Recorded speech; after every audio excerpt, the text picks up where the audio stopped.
Hola, ¿qué tal? ¿Cómo están, chicos? Bueno, me presento, mi nombre es María Eugenia. Como saben, bueno, no los vi muchas veces físicamente, por eso me presento. Eh, Soy adscripta a la cátedra y bueno, la idea de hoy es poder desarrollar el título 5 que habla de los delitos contra la libertad. Bueno, eh, por esta cuestión de contingencia, de emergencia sanitaria a nivel mundial, la facultad ha dado la posibilidad de lo que son estos encuentros virtuales que se pueden desarrollar por Zoom o por cualquier otra herramienta virtual. Yo elegí el video a través de YouTube porque bueno, me parece que es mucho más útil para el alumno al momento de poder estudiar o de poder tomar sus apuntes para poder pausar, retroceder, bueno, por eso es que opté por esta herramienta. Bueno, también quería hacerles saber que esta clase la preparé en base a dos autores que son Donna y D'Alessio a los fines de poder ser ordenada en el desarrollo de la clase. Bueno, voy a tener mis apuntes eh, con los cuales lo preparé para justamente eso, poder desarrollar lo de manera ordenada y no olvidarme ningún punto que pueda resultar de utilidad o de interés para ustedes al momento de tomar los apuntes y después al momento del examen final. Bien, entonces, el título que vamos a ver hoy, como dije, es el título quinto, que es de los delitos contra la libertad. Es un título bastante extenso, tiene más de 20 artículos, con lo cual también lo que vamos a hacer es ir dividiendo por distintos videos, ¿bien? Para que no sea tan extenso. A modo de introducción, para que sepan cómo voy a desarrollar la clase, lo que vamos a ver hoy va a ser el 141, el 142 y el 142 bis. El título arranca con el 140, bien, que es el de la reducción a la servidumbre, pero ese artículo no lo vamos a ver en este video, sino que lo vamos a ver más adelante cuando desarrollemos trata de personas. Bien, entonces arrancamos directamente con el 141. Bien, bueno, y después en otros videos vamos a ver todo el resto del título. Antes de comenzar con el 141 y haciendo como una especie de, bueno, una introducción, digamos, o aclaración previa, voy a comenzar diciendo que, refiriéndome al concepto de libertad, si lo estuviera adelante mío, les preguntaría qué entienden por ustedes por libertad o qué entiende el legislador, ¿no? Por libertad. Aclararles que la libertad es un bien innato con el que nace el ser humano, ¿bien? Después, el ordenamiento jurídico viene a reconocer ese bien y lo pone como un derecho, lo consagra como un derecho dentro del ordenamiento jurídico. Bien. También aclararles que si bien la libertad es un presupuesto básico que se da para los otros delitos, los delitos contra la vida, los delitos contra la integridad sexual, ver que si bien es un presupuesto básico, el legislador ha considerado que hay determinados hechos en los que la libertad aparece como un interés preponderante. Bien, entonces, el legislador ha querido tutelar, lo que se tutela aquí es la libertad como interés jurídico, ¿bien? La libertad como interés jurídico, no estamos hablando de la libertad en términos filosóficos o morales, ¿bien? La libertad como interés jurídico.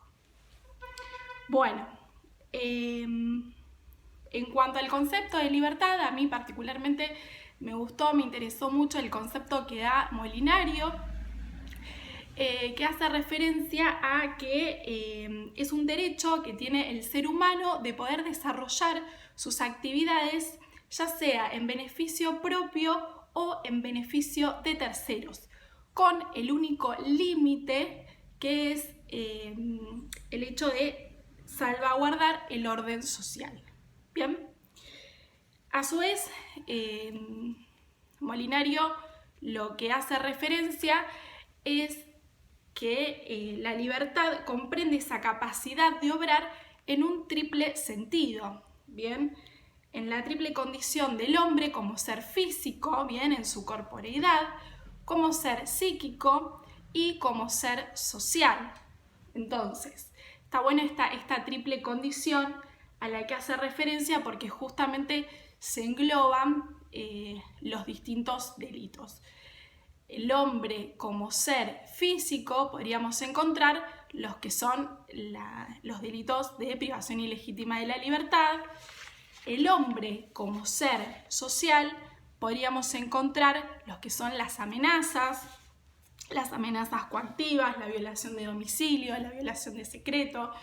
Bien, y el hombre como ser social podríamos encontrar los que son contra la libertad de reunión y la libertad de trabajo. Bien, bueno, también Dona habla de la idea de libertad, pero aquella que está protegida constitucionalmente. Hace mucho hincapié en esto. La idea de libertad que surge de nuestra Constitución Nacional es una idea de libertad en términos kantianos, es una idea de libertad como autonomía de la voluntad. Como esta capacidad del hombre de poder autodeterminarse. Bien, bueno, la libertad obviamente surge ya del preámbulo de la Constitución, surge también en el artículo 14 habla de la libertad de culto y más que nada el artículo 19, bien, que recordemos que dice que ningún habitante de la nación, perdón, ese es otro, las acciones privadas de los hombres que de ningún modo ofendan el orden, la moral pública ni perjudiquen a un tercero, están reservadas a Dios y exentas de la autoridad de los magistrados. Bien, y además de este artículo 19 y de lo que dice el preámbulo, surge también de los tratados internacionales con jerarquía constitucional, del cual podemos nombrar la Declaración Universal de los Derechos Humanos. Bueno, hice toda esta introducción breve, pero porque para mí la libertad es un valor, como ya dije, es innato y es un valor muy importante para el hombre. Para mí, de hecho, es un valor tan importante como el valor vida. Están al mismo nivel. Entonces, por eso la importancia de este título.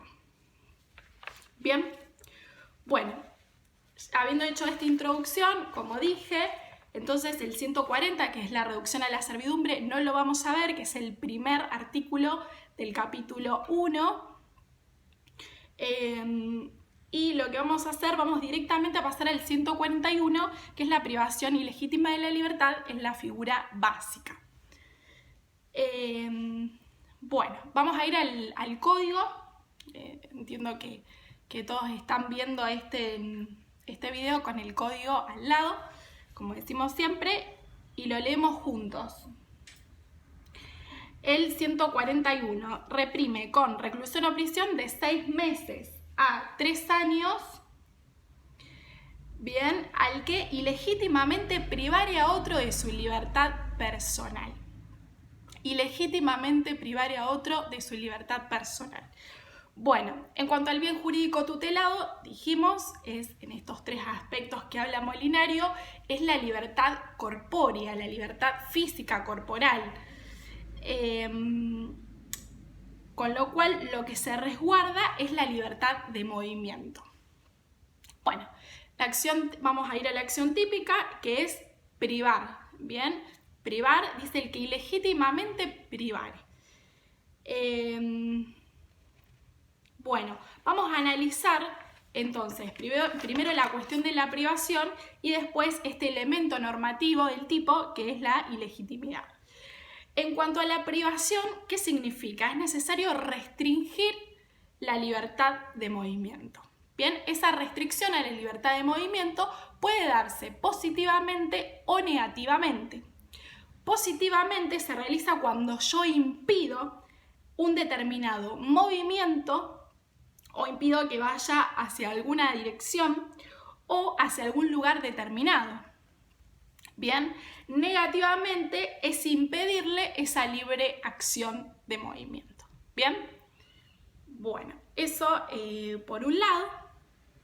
El ejemplo típico que se nos puede ocurrir acá es el del colectivero que cierra las puertas del colectivo y vamos a suponer que se trata de una pasajera que quedó última, iba pasajero, cierra las puertas e impide bien que vaya, que salga o que vaya a donde quería ir, ¿no? Bueno, eso en cuanto a privación, pero dice, como elemento normativo, habla de la ilegitimidad. ¿Bien? ¿Qué significa? Que tiene que ser ilícito, esa privación tiene que ser ilícita, tiene que ser contraria a derecho. No se va a dar el tipo si yo tengo una orden de detención legítima. Bien, si yo privo de la libertad, legítimamente no ingresa dentro del tipo. Bien, entonces la ilegitimidad hace referencia a eso, que sea contraria a derecho. Bueno, en cuanto al sujeto activo, puede ser cualquier persona, es un delito común, no merece mayores aclaraciones que esto. En cuanto al sujeto pasivo, también puede ser cualquier persona, pero acá sí vamos a hacer una aclaración. Donna hace referencia a que puede ser cualquier persona con capacidad volitiva natural de movimiento. Bien, con capacidad volitiva de movimiento. Bien, es decir, cualquier persona siempre y cuando pueda expresar su voluntad. Bien, entonces lo que acá nos puede llegar a surgir es alguna duda en cuanto a qué pasa con aquellas personas que están privadas de conciencia o con los niños. Bien, bueno, en principio los niños muy pequeños, bien, de corta edad, los enfermos mentales o los retrasados mentales, aquellos que no pueden manifestar su voluntad en contrario, no pueden ser sujetos pasivos. En este punto es una posición personal. Yo voy a disentir, pero bueno, en esto no es muy lo que dicen los doctrinarios, así que a ellos le vamos a hacer caso. Para mí sí es posible que una persona que esté privada de conciencia, o sea, un retrasado mental, se lo puede igualmente privar de la libertad y habría que analizar el caso en concreto, ¿bien? Pero, digamos, estamos hablando de la libertad que, como dije, es un bien que es un derecho que está protegido constitucionalmente. Entonces, eso es lo que se tiene que tener en cuenta y siempre se debe proteger la libertad. Bueno, en cuanto al consentimiento libremente prestado por la víctima, elimina la tipicidad. Bien, en cuanto a la consumación, se consuma en el instante mismo en el que se priva de la libertad. En este punto, algunos autores, bueno, Bonpadre entiende que se consuma en el momento mismo en el que se priva de la libertad. En En cambio, otros autores como Núñez entienden que tiene que haber cierta significancia. Bien, la tentativa es admisible y hay determinadas privaciones de la libertad que son indispensables como para cometer otros delitos, por ejemplo en el caso de los abusos sexuales, que son absorbidas por ellos. Bueno, en cuanto al tipo subjetivo, es un delito doloso, bien, y exige el conocimiento de la ilegalidad en la privación y la voluntad que se asume. Bueno, en principio este artículo, el 141, que es la figura básica, no tiene más aclaraciones que eso, con lo cual vamos a pasar al 142, que es la figura agravada. Vamos a recurrir al código, vamos a leerlo primero juntos porque son 5 incisos, leemos todos los incisos juntos y después vamos a ir viendo punto por punto. Bueno, el 142 dice, entonces recordemos, es la privación ilegítima de la libertad agravada. Se aplicará prisión o reclusión de 2 a 6 años al que privare a otro de su libertad personal cuando concurra alguna de las circunstancias siguientes. El inciso 1 dice, si el hecho se cometiere con violencia o amenazas o con fines religiosos o de venganza. El inciso 2 dice, si se hubiese cometido en la persona de un ascendiente, de un hermano, del cónyuge o de otro individuo a quien se le deba respeto particular.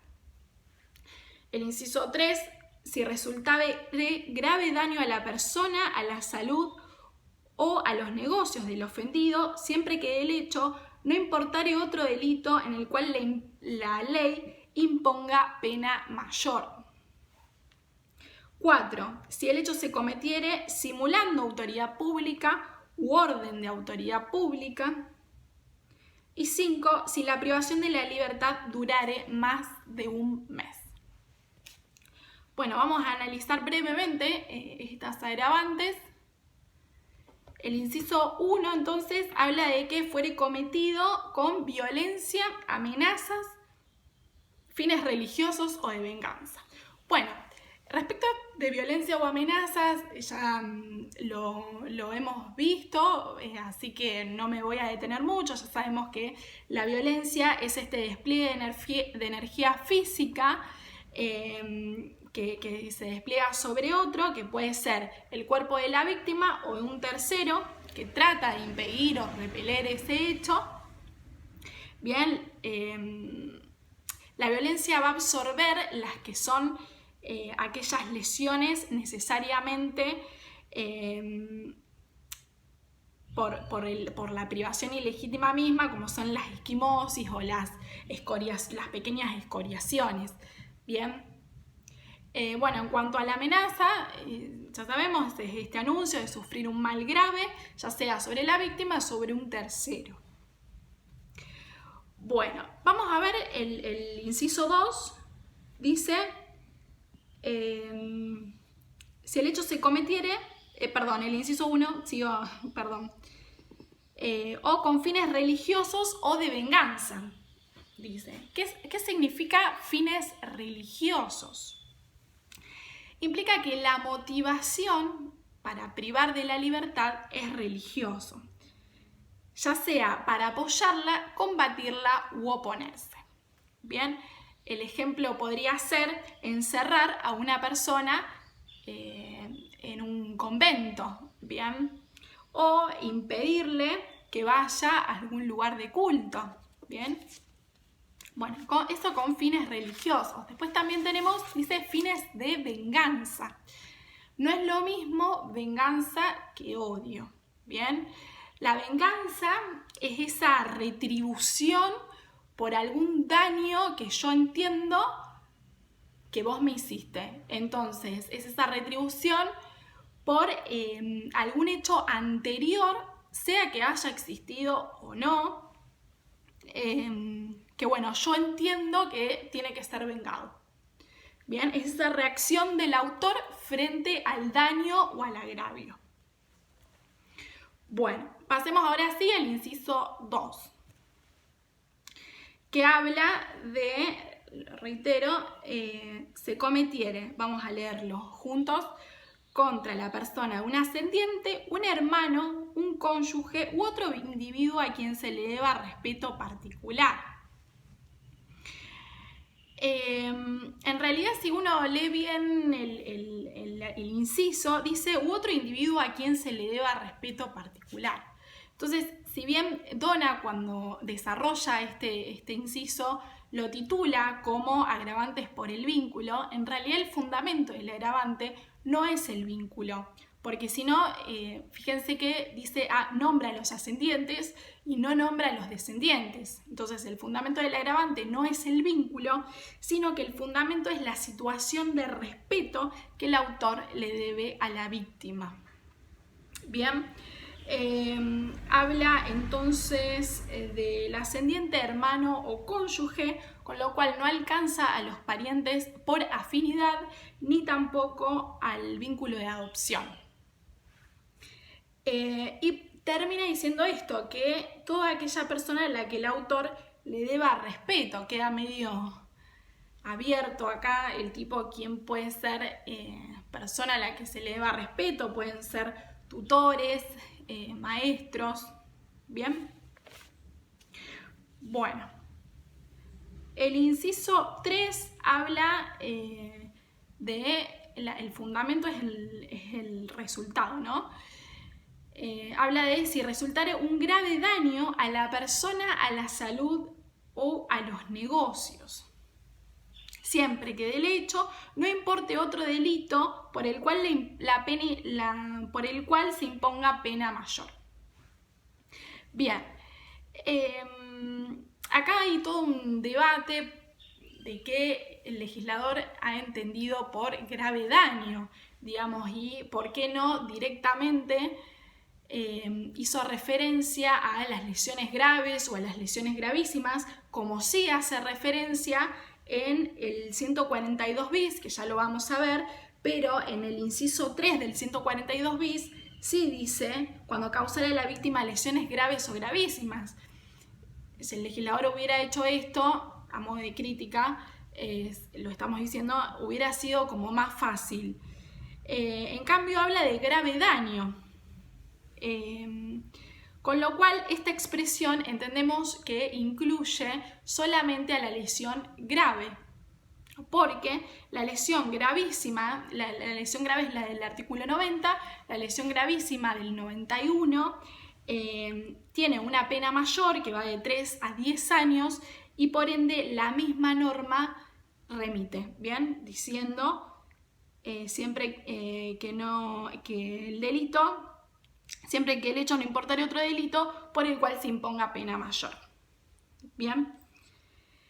Y también habla de grave daño en los negocios, con lo cual implicaría un perjuicio patrimonial que haya resultado para la víctima como consecuencia de esa privación de libertad. Bueno, el inciso 4 dice, si el hecho se cometiere simulando autoridad pública u orden de autoridad pública. Bueno, en este punto no estamos hablando que se lleva a cabo por un funcionario, ¿bien? Sino que es alguien que está fingiendo autoridad pública o falsa orden o una orden proveniente de una autoridad pública. Con lo cual el fundamento del agravante está en que el autor se vale de eso y la ejecución de la privación a él se le hace más fácil simulando. Bien. Cuando hablamos de simular implica ese ardid, ese engaño que utiliza el autor para hacer caer a la víctima en error. Bien. Si la víctima conociese que en realidad se trata de un engaño, de un ardid, conoce esa situación, no se estaría frente al agravante. Bien, quiero aclarar en este punto que, bueno, se dice simulando, con lo cual no es que la lleve a cabo un funcionario público, sino simulando autoría. Si es que lo lleva a cabo un funcionario público, entra en otro artículo que es el 144 bis, que después lo vamos a ver. Bien. Bueno, y el párrafo quinto habla de, lo leemos, si la privación de la libertad durare más de un mes. En este punto no es necesario mayor aclaración, que el plazo debe contarse según lo que estipule el Código Civil. Bueno, vamos a pasar entonces al artículo 142 bis, que habla, la doctrina lo nombra como secuestro coactivo. Bien, también pueden llamarlo privación ilegítima de la libertad coactiva. Bien, entonces vimos la figura simple, la figura agravada, y en el 142 bis vamos a ver el secuestro coactivo. Hacia el final voy a hacer una breve mención o referencia a otras dos figuras con las cuales son primas hermanas o son similares, que son las amenazas coactivas y el secuestro extorsivo del 170 del Código Penal. Bien, bueno. El 142 bis utilizó la misma mecánica, leemos el artículo todos juntos y después pasamos a analizarlo. Es un artículo que tiene 5 párrafos, es bastante extenso, pero bueno, las agravantes las vamos a ver bastante rápido. Bueno, vamos a leerlo entonces. Dice, secuestro coactivo, así lo denomina la doctrina. Se impondrá prisión o reclusión de 5 a 15 al que sustrajere, retuviere u ocultare a una persona con el fin de obligar a la víctima o a un tercero a hacer, no hacer o tolerar algo contra su voluntad. Si el autor lograre el propósito, el mínimo de la pena se elevará a 8. Bien, es de 5 a 15, se elevará el mínimo a 8.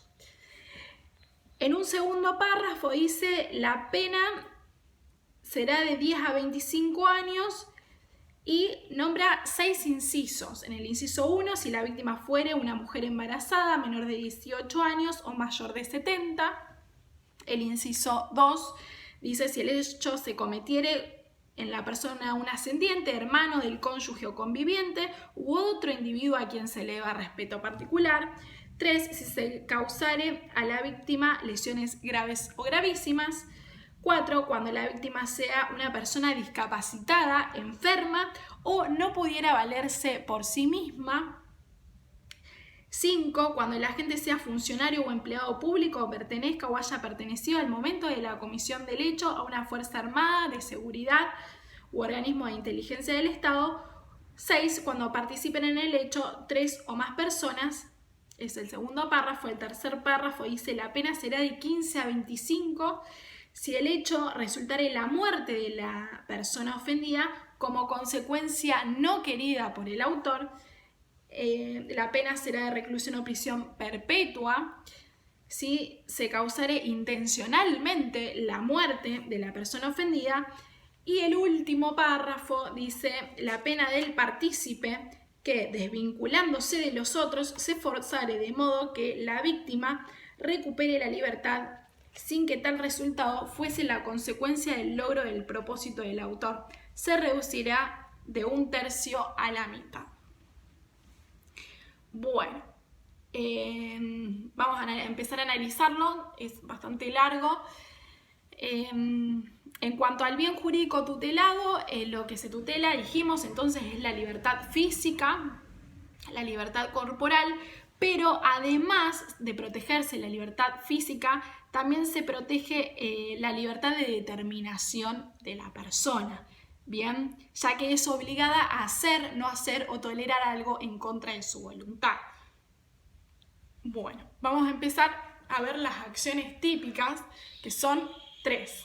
Bien, por un lado tenemos sustraer, retener u ocultar. Quiero detenerme un poquito acá porque el legislador no dice privar a otro de la libertad, sino que hace un detalle de distintas acciones típicas y por algo lo hace. Bien, ¿qué implica sustraer? Sustraer es apartar, alejar a alguien de la esfera en donde desarrolla su vida en libertad. Bien, es apartarlo, alejarlo.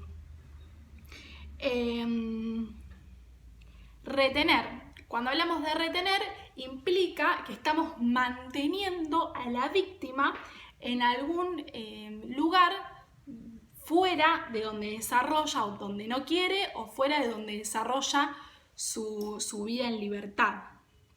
Bien, con lo cual si estamos hablando de retener o de mantener a la víctima, estamos hablando de una idea de que es una conducta que es más extendida en el tiempo, a diferencia de sustraer. Sustraer nos da esta idea de que es una conducta más instantánea, ¿bien?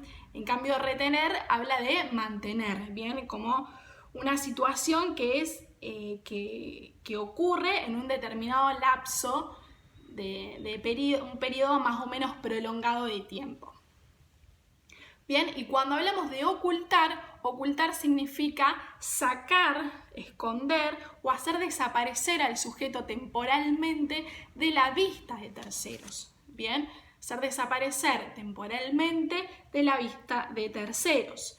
Con lo cual este ocultar, así como dijimos que retener da la idea de una conducta más extendida, en cambio sustraer una idea más de una conducta instantánea, la idea de ocultar de la vista de terceros da la idea de que el autor lo que quiere es impedir que pueda recurrir al auxilio de terceros. ¿Bien? Bueno, eso en cuanto a las acciones típicas. Sujeto activo puede ser cualquier persona. Ya vamos a ver que si es un funcionario se agrava.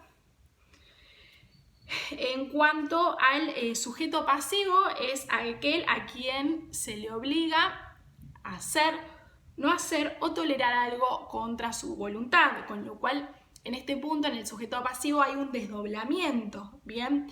El sujeto pasivo puede ser la víctima misma o puede ser un tercero a quien se le obliga a hacer, no hacer o tolerar algo. Generalmente puede ser algún pariente, Bueno, en cuanto al tipo subjetivo, es un delito doloso que admite el dolo directo, pero este tipo subjetivo requiere junto a su núcleo una ultraintención, que es obligar, es priva, para, por eso con la preposición para siempre hablamos de esta ultraintención, obliga para... para obligar a la víctima o a un tercero a hacer, no hacer o tolerar algo en contra de su voluntad. Con lo cual la privación se da como un medio para imponer de forma coactiva algo a la víctima. Bien, o a otro. El delito se consuma cuando se realizan las acciones típicas de sustraer, retener u ocultar, sin que sea necesario que se realice el resultado. Bien, ya que si el autor, digamos, lograse el resultado, la pena se elevará, dice el artículo. Si el autor lograse su propósito, el mínimo de la pena se elevará a 8 años.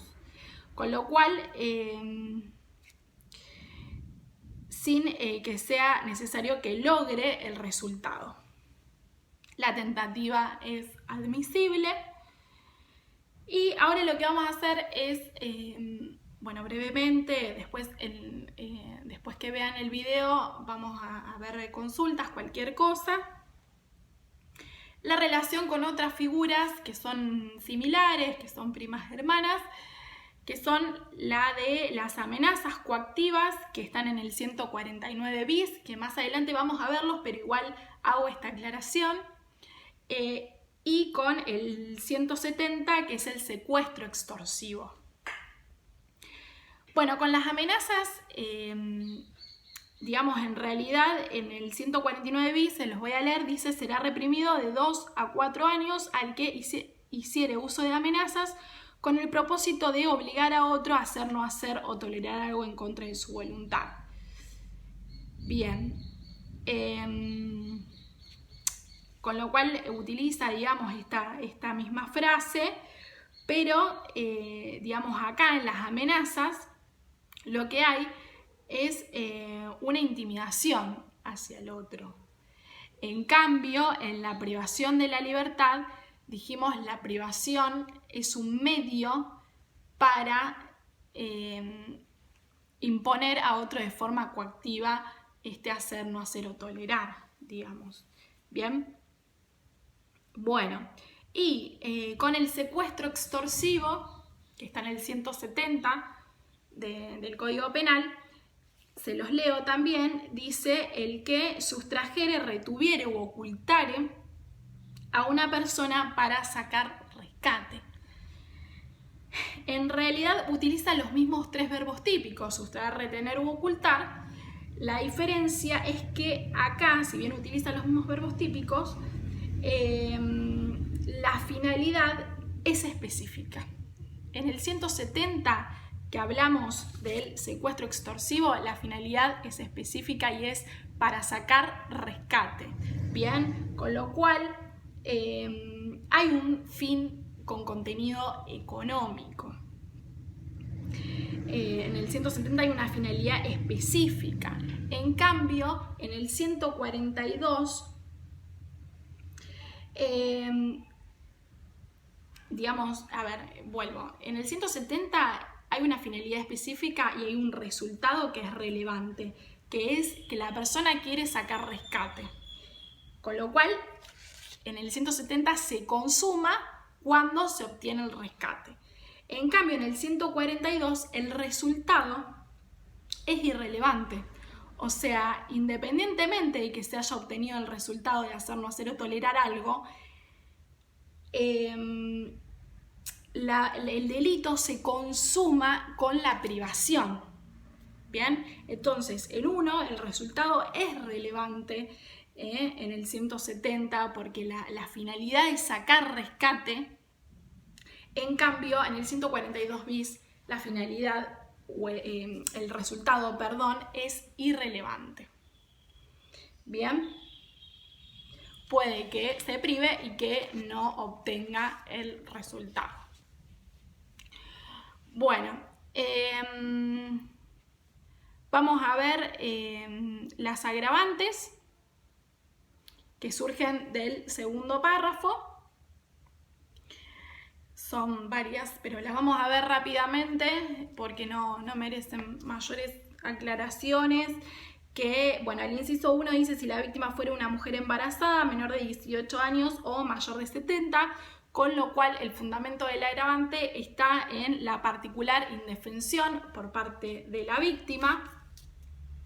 Bien, el inciso 2, si el hecho fuere cometido contra la persona del ascendiente, hermano, cónyuge o conviviente u otro individuo a quien se le vea respeto particular.